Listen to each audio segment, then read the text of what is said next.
If you've seen any of my videos, you'll know that I think the idea of space for creativity is super important.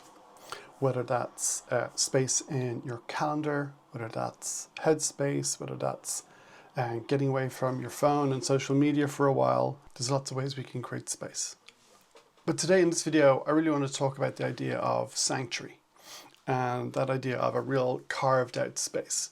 Now, as myself, and I know lots of you who are creatives in the evenings and on the weekend, and not necessarily your job, it's really hard to justify a workshop, a studio, a writing room, a painting room, whatever it is, when there's a space crunch in your houses, when property is so expensive, and having an extra room for you to just tinker and play is maybe not on the cards. So I just wanted to talk about the idea of creating a sanctuary for you to go and explore. And this isn't necessarily for you to actually have a workspace, but this is just creating some space for you to decompress, for you to just to unwind, to restore yourself, to revive, to refresh yourself.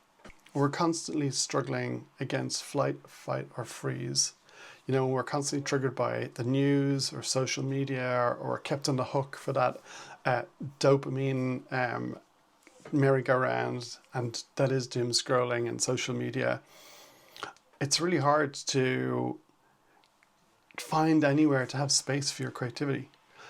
You know, for our brain to be able to notice the beauty, explore the environment around us, and connect the dots of the creative things that we're seeing.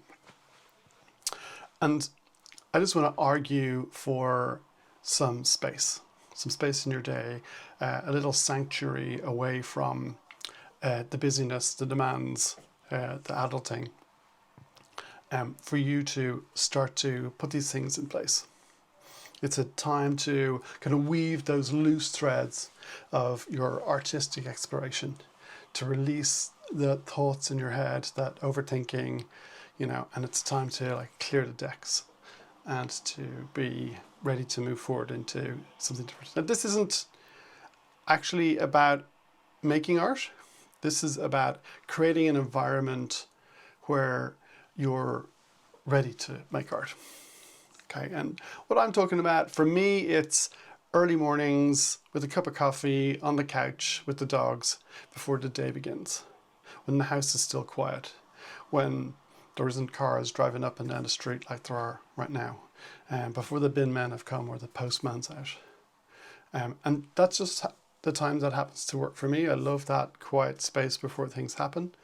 But I just find it such a lovely way to start the day. It's nice and soft, it's gentle for me, but also it's before my brain has really kind of gotten up to speed and is worrying with all of those things. So to be able to pick up a pen and to journal, to start to get some of the thoughts out of my head. So I often think about one thing I can do that day. Not a big to-do list, just like what's the one thing that I want to achieve today.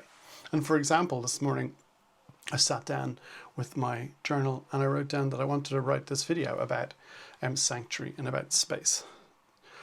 So I put that kind of at the top of the page. And then I went off and thought through what's been going on the past couple of days. Honestly, I found yesterday a little bit frustrating. Everyone was pulling at me, asking me to do things. And it kind of pulled me away from my intentional focus on my business. So I was able to write that down and I was able to let it go and go, okay, how can I focus on today and getting the thing done that I want to do, which is making a video for you. That's one of the ways in which I'm able to kind of clear the decks of my mind. I'm also able to write down things that I'm struggling with or things that I'm trying to overcome, like how I'm feeling about growing my business, how I'm feeling about approaching new ideas. It can also be a good way to kind of write down like the dreams and the aspirations that we have, where we want to get to, what are the checkpoints along our way, and reflect on how we're doing. It's really helpful to do that. And this is before I've picked up my phone, before I've checked my email. It's just to be able to create some space. It's literally, I get out of bed, I make coffee, I sit on the couch. I don't come into my office here unless I'm just grabbing my book, but I won't check my phone or turn on my computer. It's just one of those first things that I do. And we have a lovely space downstairs, and I've got a record player set up, so if I want to put on some music, I don't have to like scroll through my phone and find Spotify or the music app and stream it over there. I can literally just pick up a record and put it on. As little technology as possible gets in the way. If you would like some help with some of these ideas around space for creativity, there's a link in the description for a starter kit that I have that includes a digital detox video that helps you get away from your phone, make your phone less appealing, give you some headspace on that. It also comes with the worksheet and a PDF. And then also a couple of days later, I'll send you on the 7 types of rest PDF, which relates to another video that I've already put up. But if you want some help with those, find the link in the description. So our couch is set up and it's lovely, and our dogs love jumping up there and snuggling in, and that's great for me. But maybe for you, maybe you'd rather sit in a comfy nook in your kitchen, or maybe you've got a rocking chair somewhere. Maybe you want to sit outside in the sunshine and hear the birds and smell the flowers and enjoy the sunlight hitting your eyes. Or maybe you're one of those people who's really invested in making your bedroom look and feel beautiful, and you're going to go and fluff up your pillows and kind of bring your tea or coffee there and take some time to enjoy that. And maybe you'll do it at the end of the day. Maybe you'll find space in the middle of the day. It's really what's going to work for you. But I would really encourage you to try and carve out a small amount of time. I also love writing with a pen and a piece of paper. I am super obsessed at the moment with these MD papers notebooks. They're Japanese paper, very simple, very simply made, but the paper is beautiful. It's easy to write on. And I got myself a new pen. It doesn't have to be, I mean, it can just be a cheap Bic Biro, but I love the formality of using something nice and feeling like it's an experience. But you do you, whatever works for you. I've always had a pen obsession. It's just part of what floats my boat. Oh, and I'll even show you the pen. This is a Rhodia. I don't know if you'll be able to see it there or it'll even focus on it. It's a new Rhodia one. It wasn't even expensive, like 18 euros, something like that. Obviously a lot more than a Bic Biro. But that's not that important. The important piece is when I'm writing with pen and paper, I'm much more physically feeling and experiencing the world. And it's literally like that idea of actually taking the threads of my thoughts and the inspirations and the challenges and the things that I've read and unpacked and weaving them into words on a page. And sometimes even after I've journaled for 20 to 30 minutes, I'm actually kind of often starting my day with another book that's not my journal. So I might read for a little while and write down some of the thoughts from that, or I might bring down a workbook and start writing on that. So it could be an exercise. I'm part of a group on marketing, and we were doing an exercise. I brought this down and filled it in. So I kind of started my workday gently, like right there, picked it up and started going. My brain had started working, the thoughts were coming, they were flowing, and it just felt really nice to be able to move into that. So it doesn't have to, like I said, it doesn't have to be something formal, but it can be. I mean, I think, hang on a sec. In the last video, I mentioned this book. This is The Artist's Way by Julia Cameron. And she suggests this idea of morning pages, and it's 3 pages of just flow of consciousness. And, it's, I'm going to look for another book as well. And she just suggests that you just write and let it flow out of you.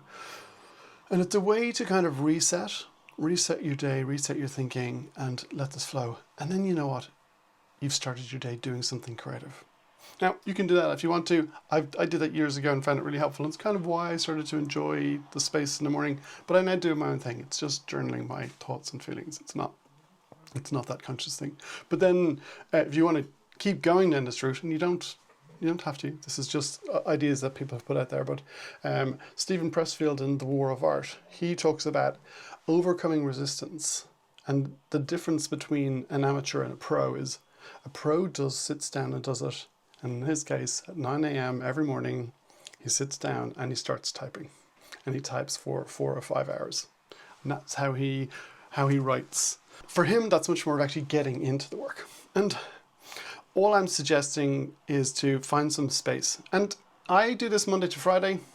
Sometimes, depending on how busy my weekend is, I won't get to it, or there'll be lots of things to get started on the weekend. So I'm just trying to do it Monday to Friday to formulate it ahead of my workday. And I find that super helpful. Another thing, this might be confession time, I've actually been thinking about getting a manual typewriter. Now, there is one downstairs, but I think it's got a French keyboard, so the key layout isn't the same, but it's a lovely looking typewriter. But Paula picked it up at a brocante, so I don't know what condition it's in, whether it works particularly. I know we have types and stuff on it, so definitely types and works, but I don't think it's in great nick.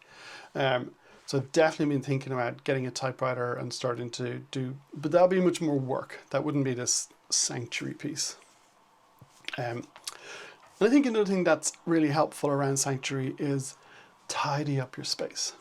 Actually, like, Marie Kondo the shit out of your workspace, whether that's the desk you work on if you're working from home, or it's the space that you get to go and work on. Like, go find yourself some time to clear out a drawer or empty some boxes and put some stuff away. It's super helpful. I hope my wife's not watching, because she knows I'm slightly overdue going through some of my stuff. But I'm actually going to do some this weekend. I've got a few things to do for her, and then I'm going to actually take out a few boxes and start clearing them out, because it's a great time to be spring cleaning. But just the start of the process of making some space is, and it's not even getting round to being creative, but it's creating space for your head to unwind, for your overthinking to slow down, to get away from some of the distractions, and start your day intentionally as you choose to. And I find that when I'm writing, it's like the first act of creativity, like I said. And I think it's really helpful, and it's really useful to get to that place where you're able to do that and do it on the regular. And when you've done it for a couple of weeks or months, you'll find it's something you really look forward to. You guard that time preciously. You're happy to set your alarm earlier. And I try to go to bed earlier on weeknights so that I'm ready to get up and enjoy those moments. And here in Ireland, often they're the first few moments when we can see the sun coming up. And sometimes it disappears for the rest of the day as well. So that's a bonus that I've noticed over the years of doing this. Okay, thanks for joining me. YouTube is going to recommend another video for you right here. I hope you'll give that a watch. Love to hear from you. And if there's any way in which I can support your journey, check out my website, links down below, and I'd love to be there for you. Okay, peace out. Have a great weekend.